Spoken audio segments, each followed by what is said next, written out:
Well, good evening, friends. Mark Holmes here, and as always, I want to thank you all for watching, commenting, subscribing, and being part of the Joe Boo Sports Report. Without you guys, as well as you ladies, this literally does not work. Man, I just got finished doing my live stream.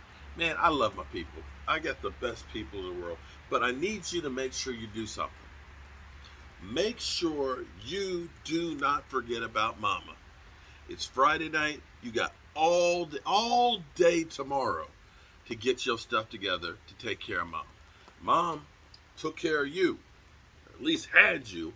So make sure you take care of her. Don't forget Mama, okay? Please, please don't forget to take care of Mama. I see the Washington football fans have come to life. They got some fight in them. They're pounding their chests and talking about how good they are. I had more Washington trolls tonight than I think I've ever seen. That's cool. That's cool. I hope my team is going to be better. They're trying to put words in my mouth. Oh, you talking about being an off-season champion and you going to the Super. I ain't said nothing about no Super Bowl. I ain't said nothing. I just said my team's going to be better, and I think we got a chance to compete for winning our division. I look at it and say, if things go right, if my offensive line can stay healthy, because when our offensive line got hurt, bottom line was we didn't have the horses. Tyron Smith goes out. You got Brandon Knight, who had very little experience, and Terrence Steele. Terrence Steele, a rookie undrafted free agent. You had Tyler Badish, freshman, a rookie, a rookie starting at center. The only guy we had that was stable was Connor Williams. And Connor Williams, when you started the season, you looked and said, Connor Williams is the weak link on that offensive line. Yet he was the guy who made it through the whole season unscathed. Zach Martin, he got hurt. This season, more than anything else, is going to come down to health. We have never seen so many guys hurt before like this. If they can stay healthy, especially my quarterback, we got a very good chance to compete. Now, I'm not saying that the Washington football team isn't a good team. They are a better team. They'll have some more experience. Chase Young seems to be the real deal. You've got some offensive weapons. I'm not sure that Ryan Fitzmagic, is the guy to do it. But I could be wrong. That maybe 17th season will be the year that he just breaks out and becomes Tom Brady. I don't know. But I ain't saying for certainty that the Dallas Cowboys are going anywhere. We have to wait and see how everything falls together. But I can say this much. They haven't actually said this. You look at an off season and you say, your team is reloading, or you say a team is rebuilding. We haven't said rebuilding, but literally, the Cowboys have rebuilt this defense. There's going to be some growing pains with it. But basically, when you look back a few years ago where we drafted like Antoine Woods and Anthony Brown, and then, of course, Tristan Hill, Xavier Woods, Malik Collins, Awuzie, Jordan Lewis. They pretty much, most of those guys are gone. They basically said, you know what? It's time to start over. And I'm happy that it seems like instead of us doing what we did from Monty Kiffin from when he got here, the Tampa 2, which the first year was ass.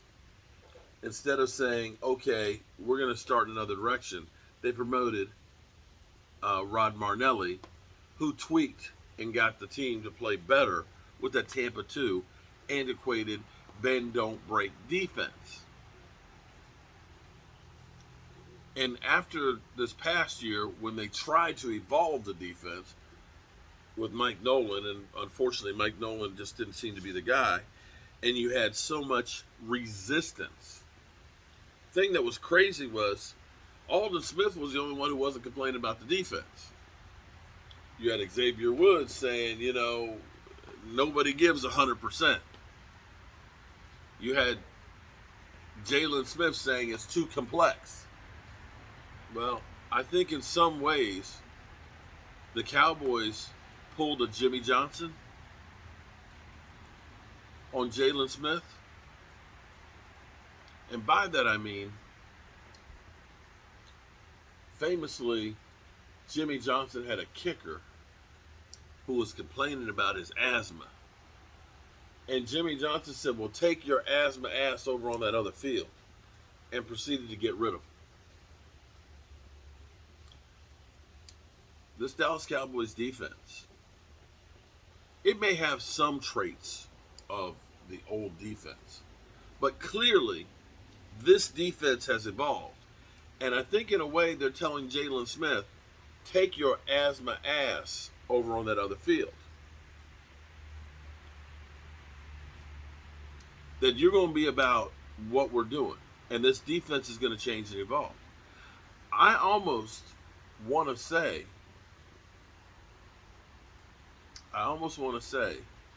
without them being on the field, that I feel like Micah Parsons and Jabril Cox are two better linebackers than Jalen Smith and Van Der Esch together right now.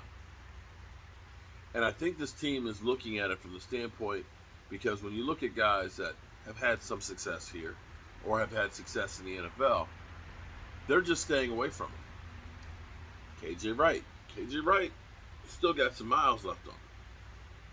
Sheldon Richardson, he's still got some good miles left on him. Jeff Heath, who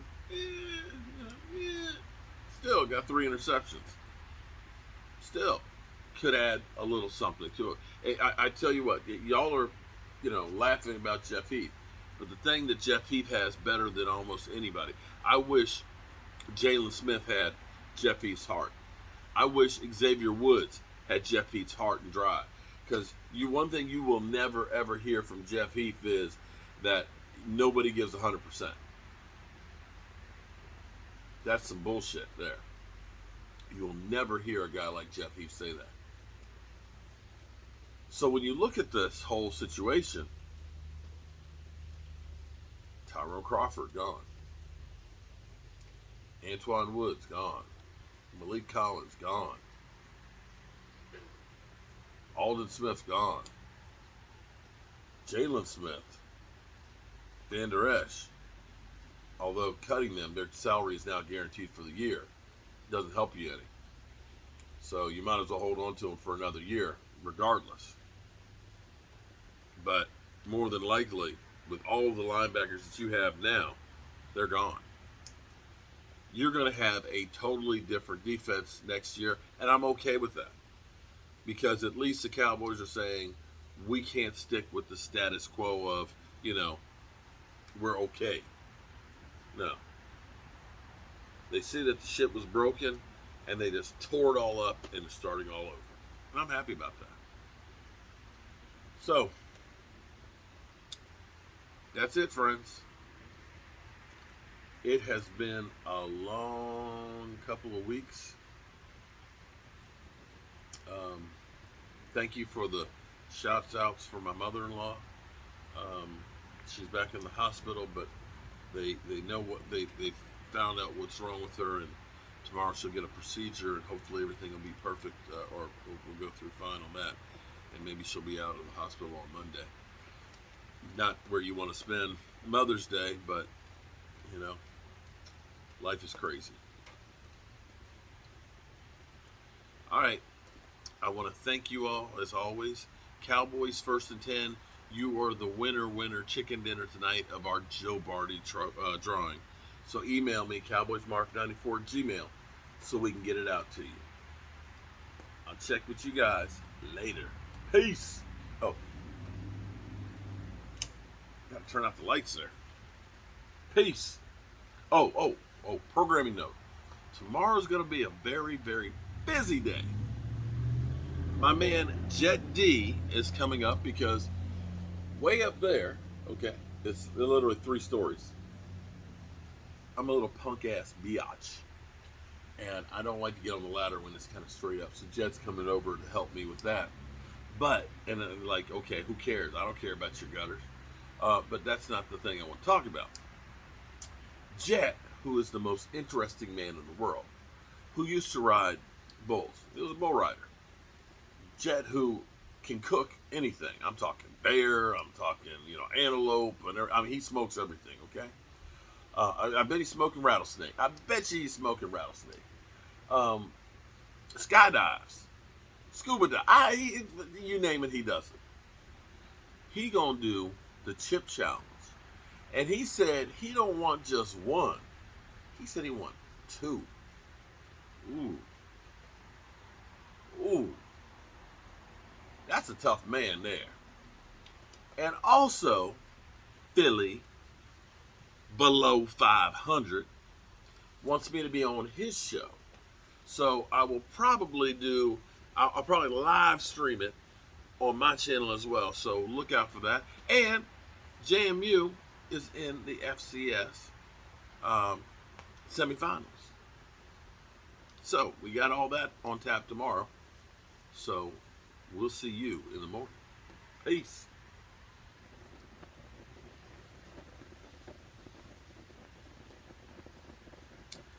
Oh boy, it sucks to be old.